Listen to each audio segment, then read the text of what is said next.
राष्ट्रवादीच्या सूरज चव्हाण यांना प्रवक्तेपदी बढती देण्यात आलेली आहे आणि त्यावर प्रतिक्रिया देण्यासाठी छावा संघटनेचे पदाधिकारी विजयकुमार घाडगे पाटील आपल्यासोबत आहेत। मला सांगा, राष्ट्रवादीने सूरज चव्हाण यांना पुन्हा जुन्या पदावर नियुक्ती केलेली आहे, प्रवक्तेपदी त्यांची निवड झाली आहे, काय प्रतिक्रिया तुमची?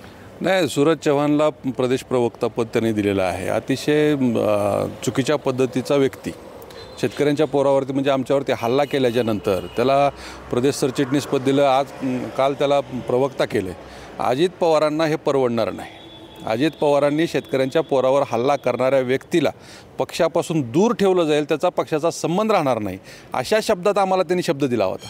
परंतु अजित पवारांच्या शब्दाला किंमत नाही त्या पक्षात। अजित पवारांना आता हे परवडणार नाही। अजित पवारांना फिरून दाखवा आता मराठवाड्यामध्ये, आणि शेतकरी काय हाल करतील तुमचे। उद्याच्या स्थानिक स्वराज्य संस्थेच्या निवडणुकीच्या प्रचाराला अजित पवार ज्या ज्या ठिकाणी जातील त्या ठिकाणी शेतकरी आणि अखिल भारतीय छावा संघटना अजित पवारांना जाब विचारल्याशिवाय राहणार नाहीत आणि विरोध केल्याशिवाय राहणार नाहीत। सूरज चव्हाण यांनी दिलगिरी व्यक्त केलेली होती आणि मग मी प्रत्यक्ष भेटून त्यांची दिलगिरी व्यक्त करतो, माफी मागतो असं सूरज चव्हाण यांनी सांगितलं होतं। काही भेट वगैरे झाली आहे का?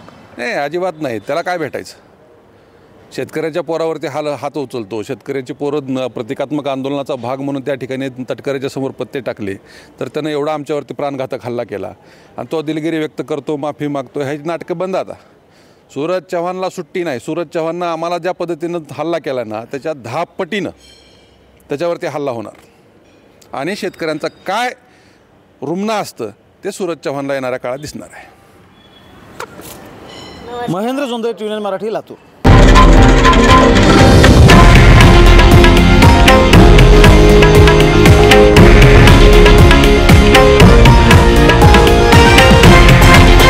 हे आहे देशातील नंबर 1 न्यूज नेटवर्क आणि आपण पाहत आहात TV9 मराठी, एकमेव।